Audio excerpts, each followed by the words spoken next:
I've gotten this figured out. If not, it's okay too. We'll just do it the old-fashioned way.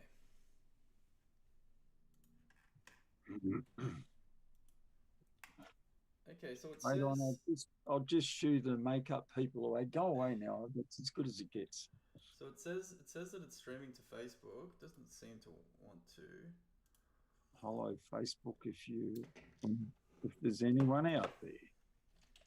I feel like I should just have like a whole screen that's like. I'm trying to figure this out. Oh, we're live. All right. Welcome to the Well, howdy, show. and sudden the same as the COVID curves in Sydney. La la la la la. Boof, we're on. Oh, what happened? All Who would have right. thunk? Just like the COVID curves in Sydney. I wish you could see the stream. I feel like it's better when you can see the stream, but it's not Oh showing my, me, is it? I get into the spirit of it more, but it's Yeah, yeah, basically yeah. just, yeah. All right, Dad. Give him the opening monologue. Welcome to the new Okay. Sam and Dad show, presenting Dad. Well, howdy, everyone out there, especially anyone in Kabul or Afghanistan through the terrors. But now we've got the nice Taliban, so we're all very relieved about that. Um, Yay, women and education and equality and human rights. The Taliban, you can take it from my AK-47. But that's not the monologue. The monologue goes like this: because of COVID, a lot of people have to make plans which may be needed to be terminated at any time.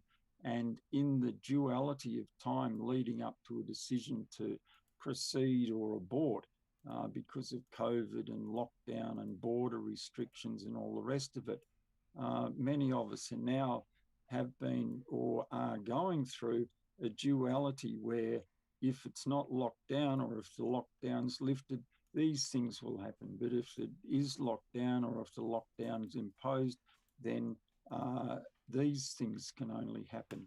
And trying to keep those two parallel possible futures together is for the first time happening to billions of people really all over the world, all at the same time. This synchronicity of time and space of this global human experience and the changes that so many people, particularly in the Western societies, all just go home. And you think, well, did they all have to rush around before? Yeah, I've been like, I obviously, All I can see is a little three-way thing, and yeah, I that's can't, it. I can't figure out how to show you my screen. It's kind of annoying because it's I like that's just kind of want half to the see. fun. Is like you're on the, oh I now my just head's want to see. stretched. That's not right. That's good. I'm good. I just want to. That's better. I'm thinking, Roswell, what's happened to? What have you done with the What have you son? done? COVID. They've Yeah, got him. okay. Yeah. So like we're like obviously I've now been affected in that the wedding's been delayed and obviously we went through it last year and stuff like that. But like my material conditions are pretty well managed. So like I don't want to be glib about it. But a lot of the stuff that people are like going out to pubs and partying and I'm like glad. I'm like good. Stay home, read a book, like do some exercise. Like I know that's not everyone's like like I think a lot of people have a lot of trauma and a lot of anxiety and they cope by going out and partying and drinking and doing drugs and doing backflips on their motorcycles or whatever. But I'm like good. Stay home, behave yourself. But am I just like turning into a little like COVID fascist Dan Andrews like like Chairman Dan. Well, my take on it is this: it's a matter of just conforming because anything else is really stupid and ignorant and selfish. And no one's exempt from the idea that the virus can only move around via people. Humans are the vector. This is geographer talk. Humans are the vector. If the vectors all sit still, the virus goes, and that's the end of it. It's really simple. But whilst it gets new blood, while it gets new replicant transfer stations, and on it goes, and then the whole world's taken quite some time to go. wait on, this is COVID Mark 2. This is fully worse. There's a lot of kids are getting really sick. Some are dying.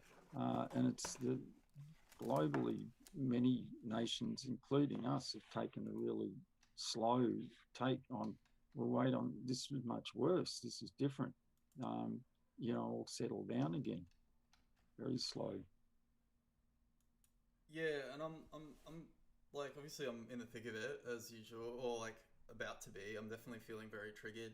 This sixth one, like I was kind of taking the ins and outs. Like obviously having the wedding delayed was just knocked us out basically, and that was something we had to process, and we did, and then I was like, okay, cool, I can handle this like in and out business. But then this new Delta outbreak. It's like, all right, we're in for 2 weeks. The numbers aren't going down like they normally do. Yeah. And that's a bit scary, and not scary, and they're like, oh, I'm gonna get sick, but it's like, oh no, are we gonna be actually in lockdown for 3 months? Like, is that what's about to happen?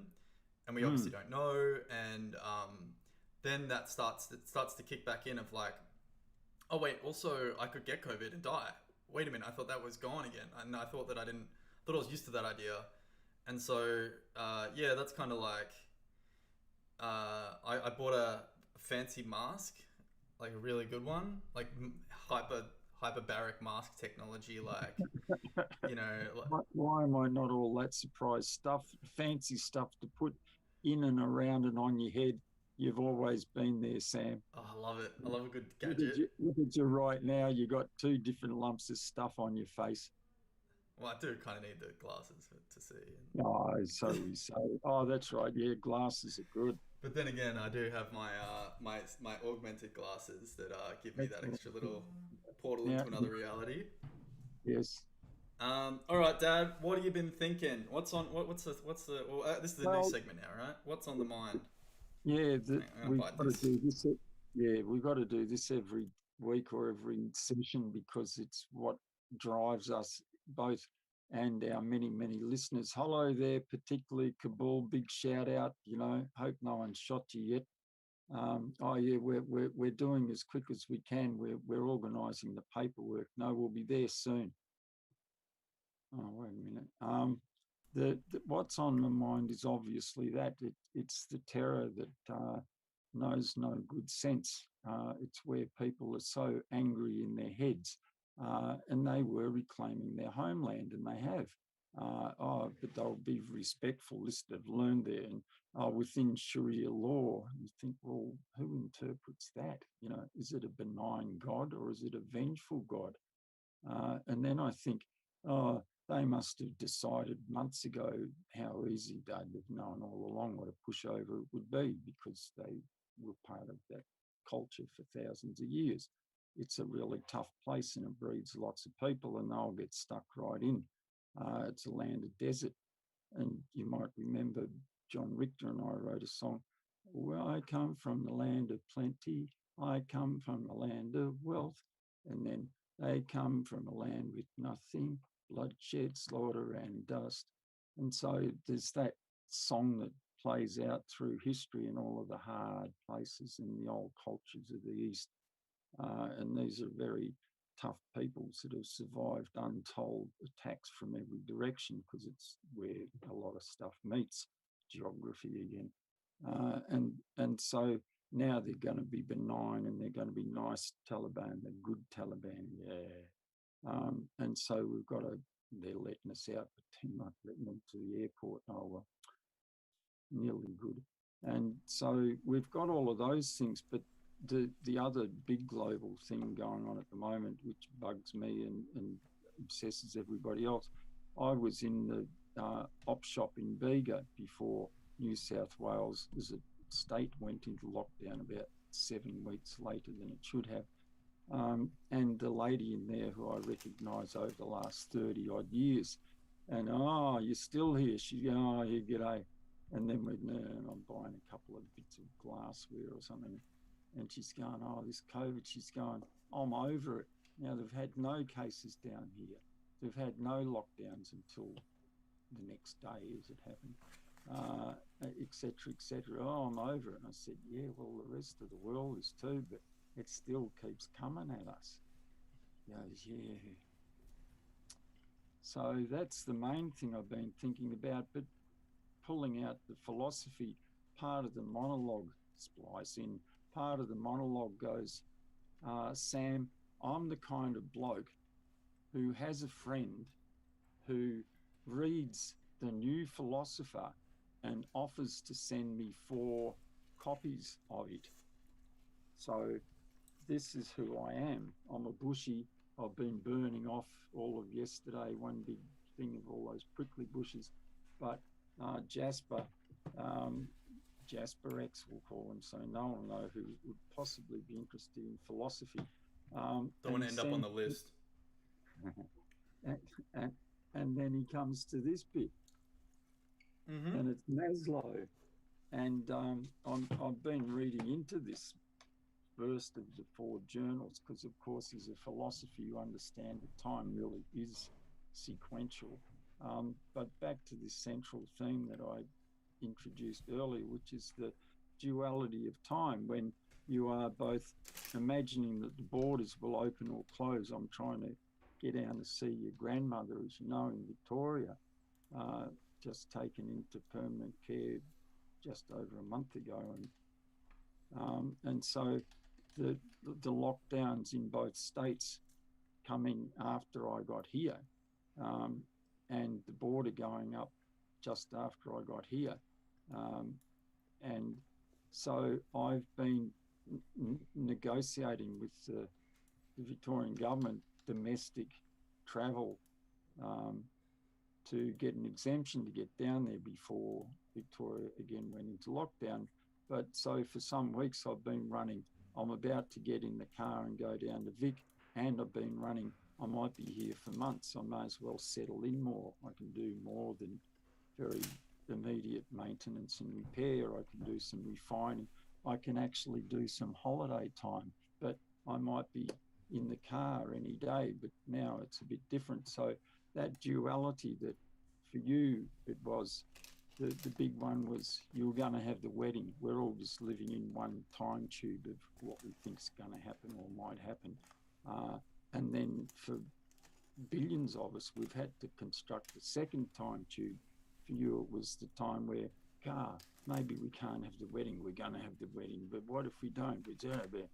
What if? And you get the emptiness of the reality you'd so heavily invested in your cultural, in your own personal momentum of your life and what you're planning to do and achieve, and involving 100 people or more, and a whole thing pivoting on that event of the wedding and the exact location and the arranging the slashing of through the bush and all of that. And then it's like, we can have it, we can't have it. And you had to construct there were 2 cats in Schroders box. You didn't know whether you were going to be this lot of events or a default empty not event, because that time is void if you're not in the geography of intent. And I've been thinking about all that.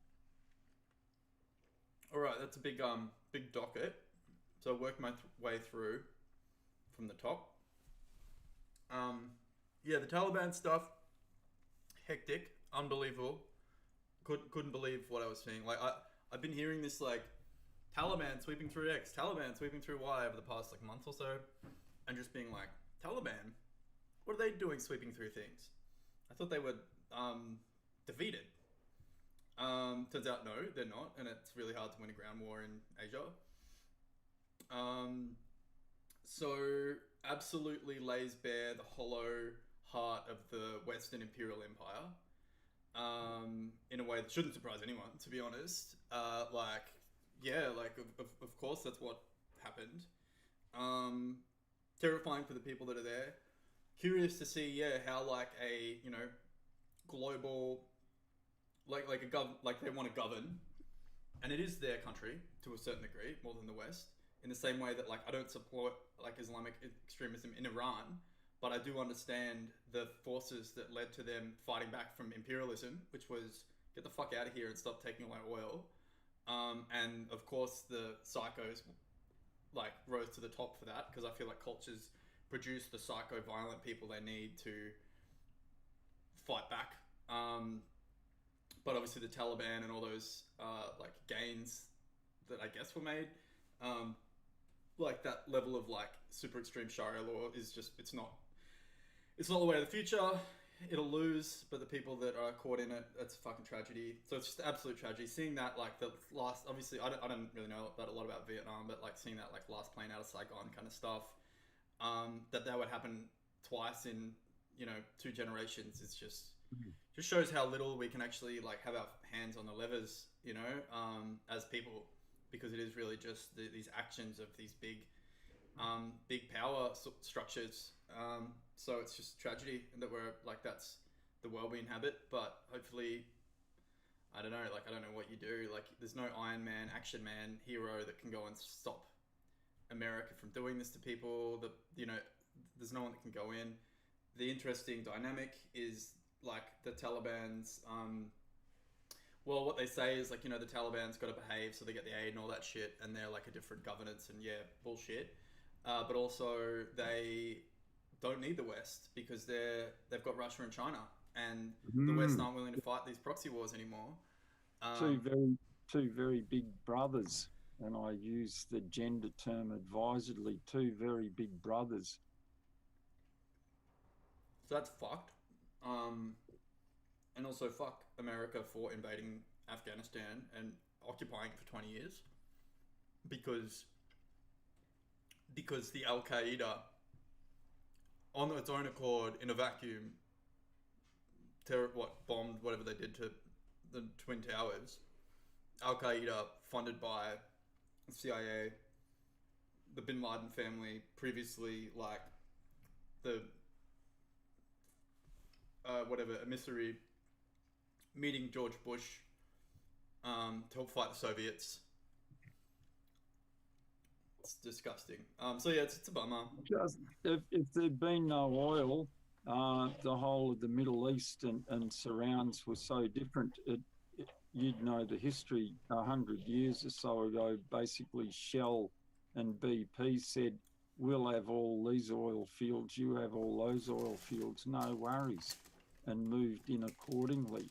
And of course, the deeper Judeo-Christian history between Christianity, essentially, and Islam, and the great Allah, my memory serves me, got born maybe 600 after Christ. So Christianity's been doing its dance and had been taken up by the Roman Empire.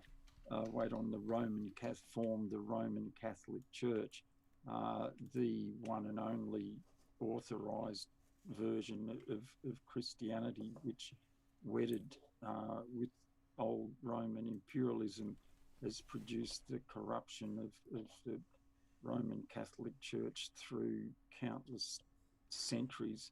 And for 600 years during the Crusades, was the most fierce battalion, best weaponry on earth, and the biggest steeds and the greatest conquering of the Christian crusaders against the Islam, and the struggles through Spain and across centuries and centuries and centuries. And now it's the 21st century, and we've got too good a weaponry now.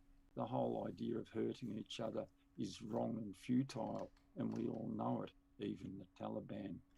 Yeah, well, surely they don't really want to, like, after 20 years in resistance, and essentially, I'm not in any way condoning, I don't know enough to speak on the Taliban, so I won't, but, what I can imagine is that, to a lot of people, the US would be an occupying force, and a lot of those soldiers probably were born after that occupation began.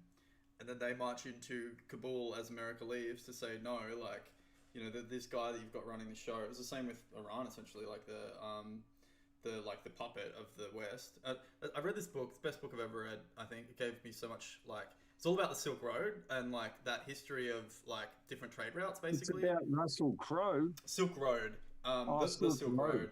And it was all then the spice, and then blah blah blah, and then it kind of got to the Silk Road that was essentially gold, and slaves, and I was like, fuck, that's hectic. I never really seen it that way, as this extension of this expanding and undulating like network of capital essentially, and then it got to the this century, and like right into the nuts and bolts of the oil pipeline is essentially the new Silk Road, and what everything America and the US did to essentially all the Middle East, and splitting up into Iran and like making all these like puppet states so they could exploit them. And I was just like, oh my god, I'm in the bad empire, like fuck.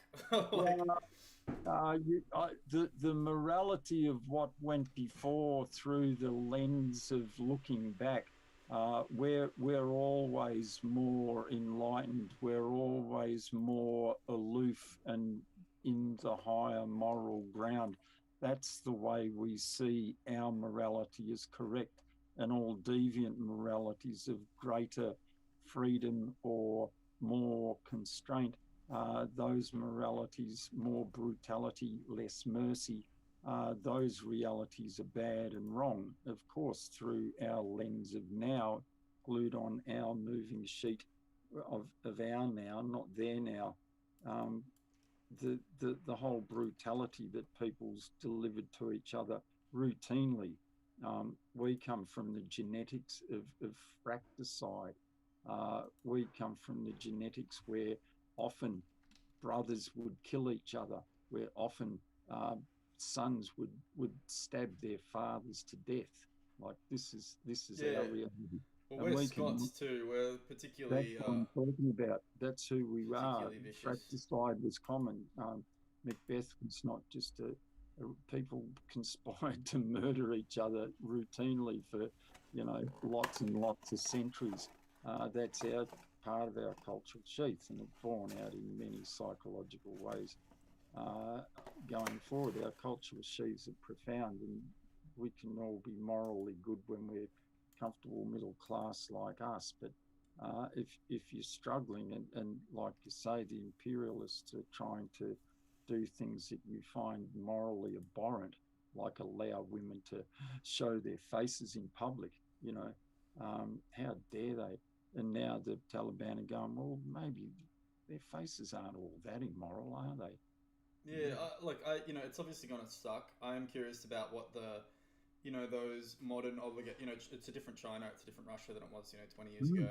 What those obligations to the moral world stage how they'll, but even in Saudi Arabia, like America's, proxy state, there's still like, I don't know enough about how the differences are, so I'm not going to go into it. But it's fucking shit over there for a ton of people, except for the men, basically, the straight men. So it's but beyond all that, like it's just an absolute tragedy seeing it play out that way.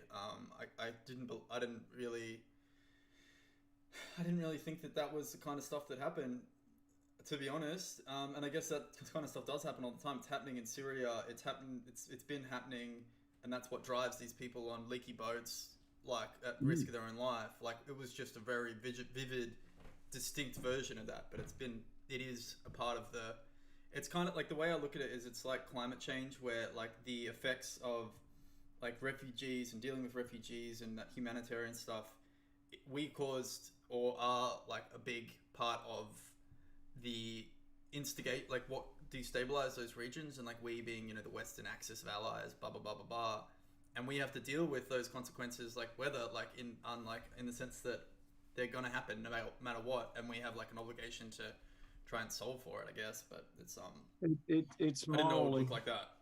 No, I would value it morally the same way you do, and the idea of values itself is one of the foundation stones of what is philosophy. It's the idea of how you see the world and how you place relative value or priorities to various choices and behaviours, and what drives those choices and behaviours, and being self-aware, the idea of self-actualization. And again, Maslow and his hierarchy of needs, and the needs to have some sense of freedom, which you and I got born into. We don't know what it's like to be not free, but the idea of being under a highly repressive regime that if they don't like you, they can just come at 2 o'clock in the morning and take you out and disappear you.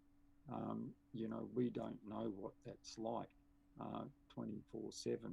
You get born into it. So it may be some new beginning in the Middle East of this is our country. It is a geography issue. We will moderate the stupid, frenzied, bloody extremists. We will control our own. The idea of being an extremist is no longer palatable to us. We have achieved our goal.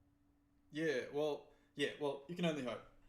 Okay, so on the docket number two, people are sick of the coronavirus. I get it. Like, as in, like, I was feeling that, like, oh, shut the fuck up, like, about it, because I was like, everything was kind of sorted here, and I was sick of like being, like, it was just boring. I was like, oh, blah blah blah, like, because in your head you're like, oh, it's nearly over, like, get it off the news, bring back Donald Trump, like, give me some fucking interesting, Give me some entertainment yeah, for juice it news. up, like, and then all of a Yeah. sudden it's back, and I'm like, not sick of it, like, I'm scared of it again, and I'm like, oh, this actually could make me sick. I've really been like debating whether to wait to get the Pfizer.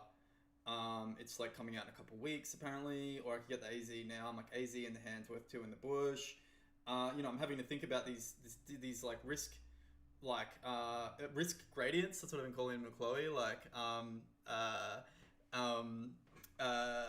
in a way that affects my, like, will I die or not? And I'm like, oh, I don't want to die. I don't want to get lung disease. And I know I won't, and it's all like low probability, but it's high impact, right? So I'm not sick of it anymore. And it's funny how quickly, once it doesn't affect you, you can just be like, who cares? Oh, it's true. The stuff from the Club of Rome, the very famous environmental awareness book of, I think, 1965, the Club of Rome, well worth a look. And they did a lot of the metaphysical stuff. They did a lot of the philosophical worldviews about how we as a species see relevance of things. And it's basically a graph, just a graph with a straight line at 45 degrees from the center. And the two axes is levels of involvement or concern versus distance from your normal place, your home. Hmm. And what a surprise. Everybody cares a whole lot about stuff that's really close to them. And the further away you get, it's like, yeah, no, oh, stuff. People fill in the current, Sudan or wherever you like. All of the peoples who are hungry and have foul water, if at all, in Kabul right now. You think of all of the peoples that don't have the luxuries that we endowed middle classes take for our due and indeed our privilege and our right. The necessities of life, Maslow's hierarchy of needs again.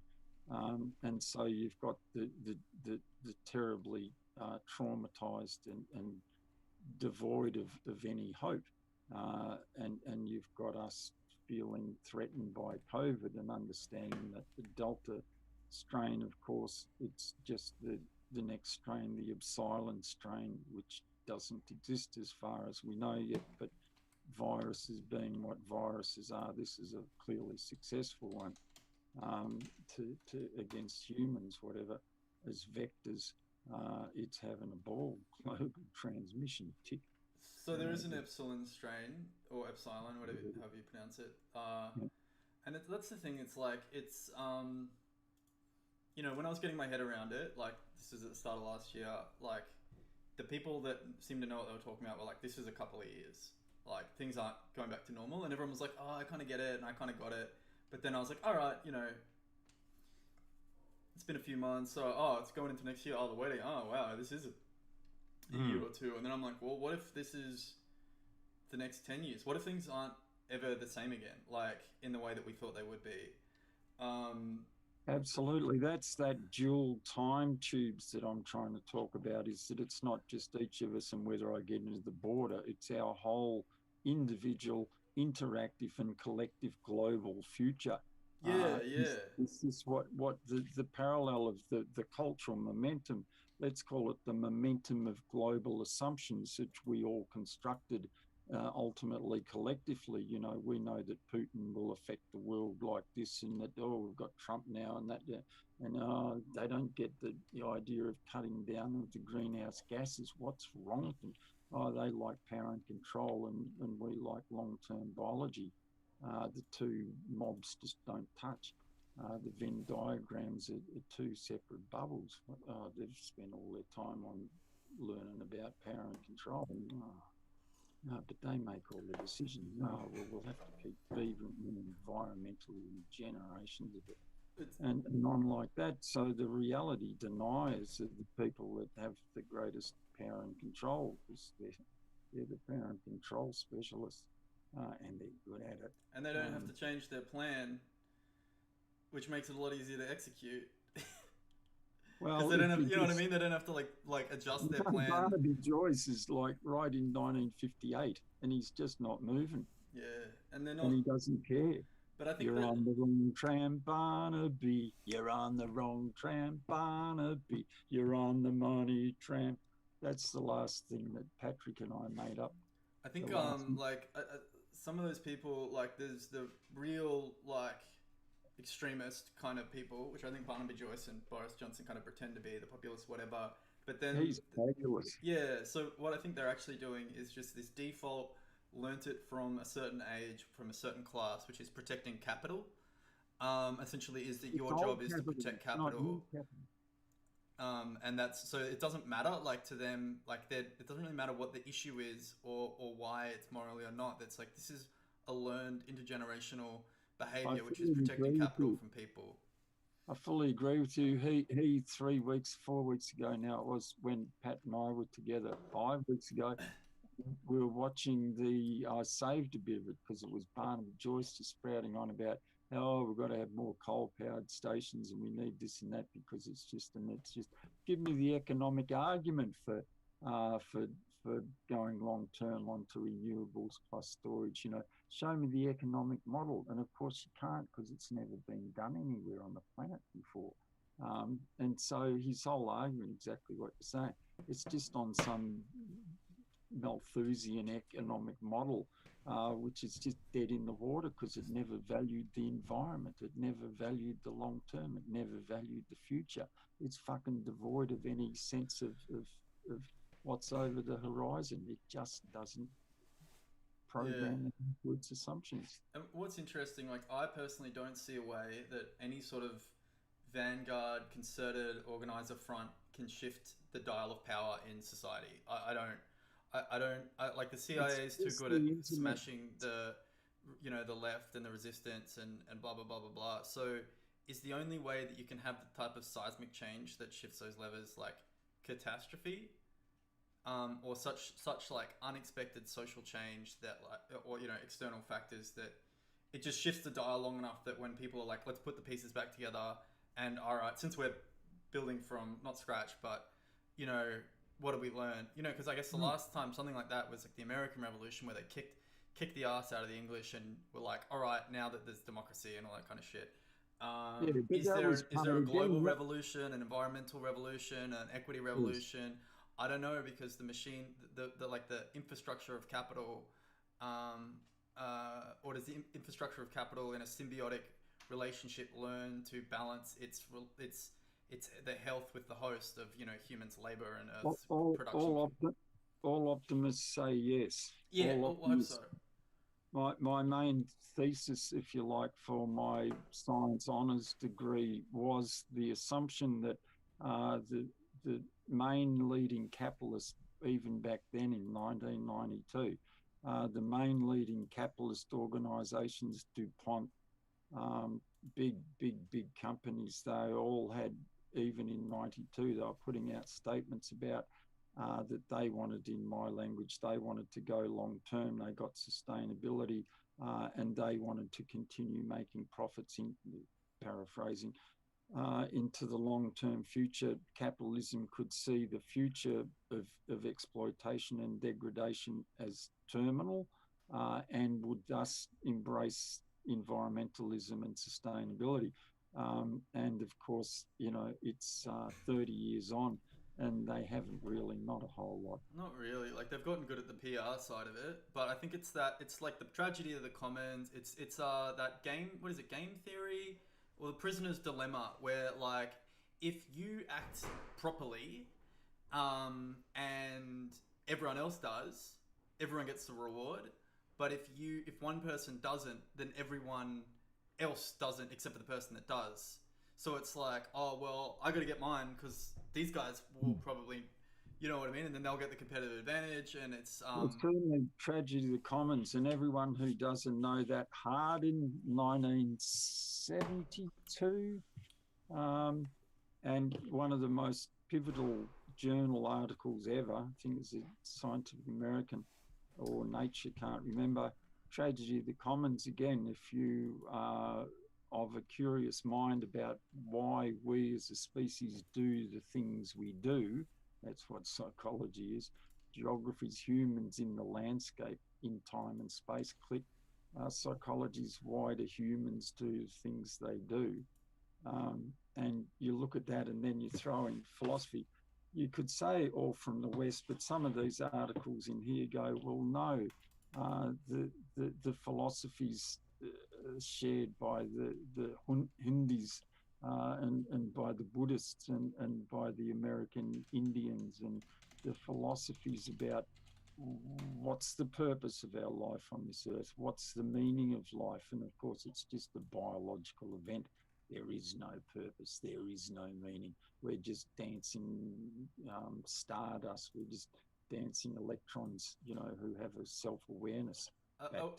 Are we some sort of expression of some innate energy of the universe that in itself is, you know, I don't know, like a whole, and that we are like tendrils of a global, like universal time and space consciousness? Or are we just Absolutely. like, yeah, okay, cool. Absolutely. We you know, the good psychology, the yin and the yang, but of course there's all the shades of every other color of the rainbow and intensities of light. It's just not one or the other. There's very little like that. But some things are. Anyway, so with the philosophies of holism, if you like, in time and space, is that the everything's indistinguishable from itself.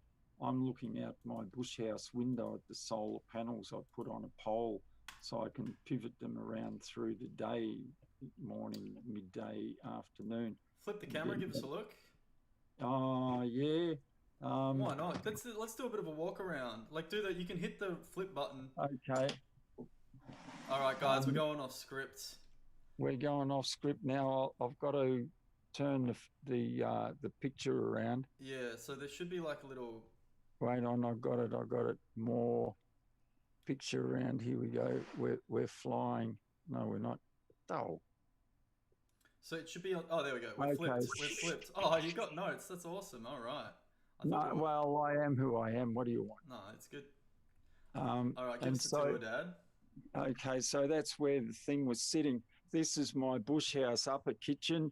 It's all gravity fed rainwater, solar out the windows, bed. Well, yeah, TV on a pivot, sound system. Where'd you buy that bed, Dad? I built that bed in 1978 after I'd finished my science degree at Melbourne University, living opposite the beach. Most of it's driftwood, and no bastard would employ me. I had a bloody fresh botany degree from the most prestigious university in Australia for such things, Melbourne University. And the bioconversion fella up at the CSIRO up in Canberra some months later, my disappointment was bitter. He said, "I'd love to employ you, Douglas. You're on the right tram, but we're not gonna, because we can only do lateral promotions. We've had funding cuts, but bioconversion's part of the long-term answer for our external energy needs." I said. He said, "I know." He said, "Come back in 10 years. I said, "Oh, I'll go off and be a builder's labourer or a gardener or something." But anyway, I planted that fig tree from a stick at Liz Jones. John Jones is one of John Jones's sisters. that she had a beautiful fig tree growing in the rented backyard in Old Fitzroy in Melbourne. And I propagated lots of sticks and sold them at fairs all around here. That's about 45 years, beautiful figs. And I'm putting up the bird mesh again because I don't know how long I'll be here. That's this parallel time tube Dad, stuff. I'm just getting signals from the producers. We've got 3 minutes to the end of the show, so if you want to take us lots out. of solar in, and this is my beautiful landscape. And that's sharing more than I'd ever intended, but literally anyone that's watching this has seen like a photo from every angle of that place. Like it's so photographed for me and Chloe. It's very photogenic. It's more a prop for my existence, but it's a very comfortable place. I've been keeping. Hang on, your thumb's on the camera a little bit. Whoops. I've been keeping. Now we're good. I've been keeping regular records of the temperatures inside and out, like against the predicted ones for this bit of geography, and the house is about 6 or 7 degrees warmer in the mornings than the outside. Is that good? Oh, because it's winter. Oh, that's yeah, good. yeah. Okay, yeah, great. It's thermally really good. Love a bit of thermal mass.